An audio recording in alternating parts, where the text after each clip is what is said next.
जहाज़ पहुंच गया। इराक में अमरीकी फ़ौजी अड्डे पर अमरीकी फ़ौजियों ने पोजीशनें संभाल लीं, जबकि उर्दन में मौजूद 40 अमरीकी लड़ाका तैयारों ने भी अपनी तैयारी मुकम्मल कर ली। हमला होगा तो ईरान क्या करेगा? आमिर रज़ा से बात करते हैं। आमिर भाई, ये सारी चीज़ें तो मैंने बता दी कि वो अब्राहम लिंकन भी पहुंच गया, इराक में भी तैयारियां मुकम्मल है, उर्दन में भी तैयारियां मुकम्मल है। ईरान क्या करेगा? देखिए ईरान क्या करेगा, ईरान अपना दिफा करेगा और इसके लिए उसने बड़ी तैयारी कर रखी है। ये मैं अभी एक इस्लामी टाइम्स वेबसाइट है, उसके ऊपर मैं देख रहा था तो उनकी तैयारियों की जो फ़हरिस्त है वो बड़ी ज़बरदस्त है। जो उन्होंने मुख्तलिफ़ मिज़ाइल्स और इंटरसेप्टर्स और बाकी चीज़ें जो हैं उनकी तनसीब की है। लेकिन एक चीज़ मुझे जो है वो बड़ी अपील की, और वो ये है कि ईरान ने 300 मिज़ाइल बोट्स तैयार किए हैं। ये कामाकाजी मिज़ाइल बोट्स हैं, यानी कामाकाजी से मुराद ये है खुदकुश मिज़ाइल बोट्स। ये 300 मिज़ाइल बोट्स हैं जो एक ही वक्त में अपने सफ़र का आगाज़ करेंगी और फैल जाएंगी। और फैलने से मुराद ये है, देखिए समझे बात को, ये जो अब्राहम लिंकन है और इसके साथ जो मौजूद जहाज़ हैं इस वक्त गहरे पानियों में है। जहाँ पानी की गहराई कम है, खलीज फ़ारस में कम है, वहाँ पर इनकी मूवमेंट भी मुश्किल है। और अगर ये इनको मूव किया जाता है तो ये 300 जो मिज़ाइल बरदार कश्तियाँ हैं ये यक वक्त अपने हमले का आगाज़ करेंगी। हाँ, ये मारी भी जा सकती हैं, डुबोई भी जा सकती हैं, क्योंकि वहाँ पर सिस्टम जो हैं बड़े ज़बरदस्त हैं। लेकिन ये बैक वक्त समंदर और फ़िज़ा से मार होगी।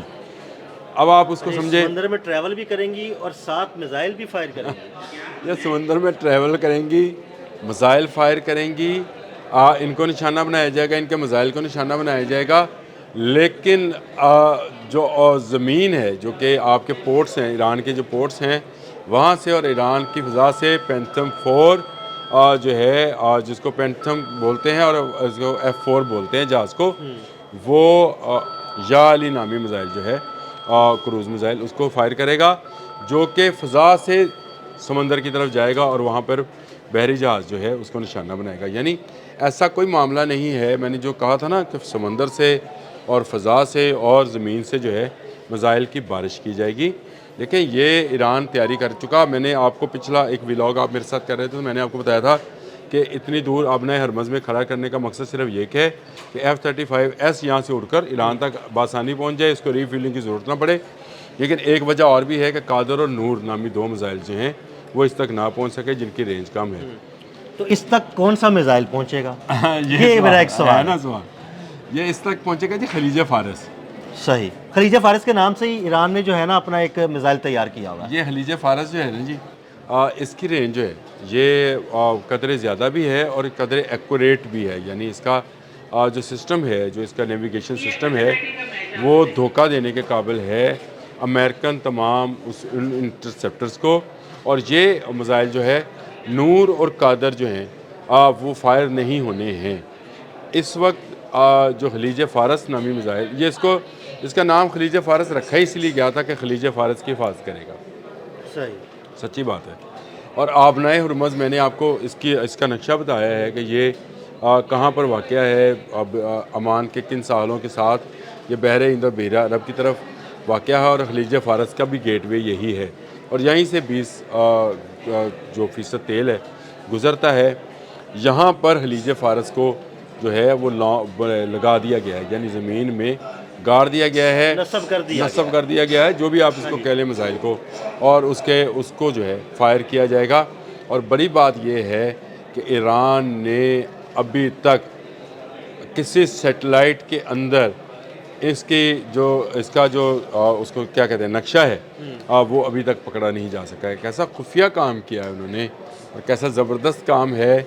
इसकी स्टेल्थ टेक्नोलॉजी कितनी ज़बरदस्त बनाई हुई है कि ये अभी तक पकड़ा नहीं गया। और खलीज फ़ारस जो है ये मैं समझता हूँ कि ये गेम चेंजर हो सकता है इसके अंदर। और नूर और कादर अगर नूर और कादर फायर किए जाएंगे डिस्टर्ब करने के लिए, डिस्कार्ड करने के लिए, उनके इंटरसेप्टर्स को एक्टिव करने के लिए या उन पर फायर करने के लिए। ये ईरान का बड़ा ज़बरदस्त फार्मूला है जंग का, जो उसने जून में भी अप्लाई किया था कि वो हमला करता है ज़्यादा तादाद में।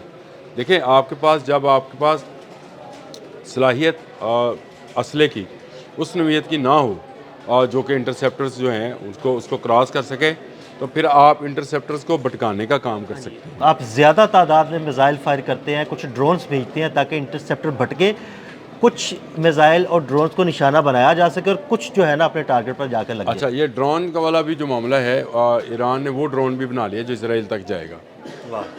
वो भी जाएगा, उस पर फिर बात कर लेंगे वो क्या है, उस पर क्या नहीं करता है। लेकिन ये मामला जो है कि 300 बोर्स जो हैं मिसाइल बरदार ये तैयार हो गई हैं और ये कामाकाजी हैं, यानी ये खुदकुश, ये आप समझे कि ये जाएँ ही जाएँ और ये कुछ मारेंगी, कुछ मरेंगी, लेकिन ये छोड़ेंगी नहीं। अब्राहम लिंकन जो है ये गरूर है अमेरिका का, इसको डुबोना ज़रूरी है। डूब गया तो अमेरिका डूब गया। अमेरिका की वो जो ख्वाहिश है कि वो दुनिया के तमाम पानियों पर, बहरा हिंद पर भी उसका कब्ज़ा हो, बहरा अरब पर भी उसका कब्ज़ा हो, बहरा ओकियानूस पे भी वही हो, बहर काहल में भी वही हो, तो तमाम समंदरों पर उसकी इजारादारी हो, और वो यही बात चाहता है। मेरा ख्याल है इस वक्त उसकी राह में अगर कोई रुकावट है तो वो ईरान है। ईरान का जज्बा है, ईरान की ये तकनीक है, जंगी तकनीक, कि वो ज़्यादा तादाद में हमला करके इंटरसेप्टर्स को भटकाने का जो है कामयाब तजर्बा कर चुका है। ये तजर्बा उसने जो जंग जून थी, पिछले साल जंग जून जो हुई, उसमें इसराइल के ख़िलाफ़ इस्तेमाल करके इसको कामयाबी से इम्प्लीमेंट कर रखा है, और अब वो समंदर में भी पूरी तैयारी कर रहा है। कल रात जब ये ख़बर आई थी कि अब्राहम लिंकन जो है वो आबनाए हरमुज़ तक पहुँच गया, यानी खलीज फारस के किनारे तक पहुँच गया, गो वो ईरानी सरहद के अंदर नहीं है, बाहर है, उसी वक्त एक मशक भी की गई समंदरों के अंदर। ये भी मैंने वो इस्लामिक टाइम्स में देखा मजमून उसको, और उसमें ये बात बताई गई कि ये 300 जो हैं इनको एक्टिव कर दिया गया है, 300 कश्तियों को। ये मिसाइल बरदार कश्तियाँ हैं, और ये जो हैं ये तबाह बर्बाद कर सकती हैं अब्राहम लिंकन को। आपने पूछा था कि अब्राहम लिंकन को के लिए क्या कोई है, तो जी बिल्कुल है। ये कोई मसला नहीं है कि दुनिया में जो टेक्नोलॉजी आई उसकी कोई एंटी टेक्नोलॉजी, मैंने कहा था जो मर्ज़ आता है उसका कोई ना कोई इलाज मौजूद होता है, इलाज इनका भी मौजूद है, सिर्फ ज़रा मुतहिद होने की बात। बहुत शुक्रिया आमिर रज़ा जी। बिल्कुल, आमिर रज़ा ने बड़ी तफसील के साथ आपको बताया कि ईरान के पास अब्राहम लिंकन का इलाज भी मौजूद है, और अब्राहम लिंकन को किस तरह कश्तियों से निशाना बनाया जाएगा, ऐसी कश्तियाँ जो खुदकुश कश्तियाँ होंगी और मिसाइल भी फायर करेंगी। अदील अहमद और आमिर रज़ा को इजाज़त दीजिएगा। अल्लाह हाफ़िज़। कैसा खुफिया काम किया है उन्होंने, और कैसा ज़बरदस्त काम है, इसकी स्टेल्थ टेक्नोलॉजी कितनी ज़बरदस्त बनाई हुई है कि ये अभी तक पकड़ा नहीं गया। और खलीज फ़ारस जो है ये मैं समझता हूँ कि ये गेम चेंजर हो सकता है इसके अंदर। और नूर और कादर अगर फायर नहीं, नूर और कादर फायर किए जाएंगे डिस्टर्ब करने के लिए, डिस्कार्ड करने के लिए, उनके इंटरसेप्टर्स को एक्टिव करने के लिए, या उन पर फायर करने के लिए। ये ईरान का बड़ा ज़बरदस्त फार्मूला है जंग का, जो उसने जून में भी अप्लाई किया था।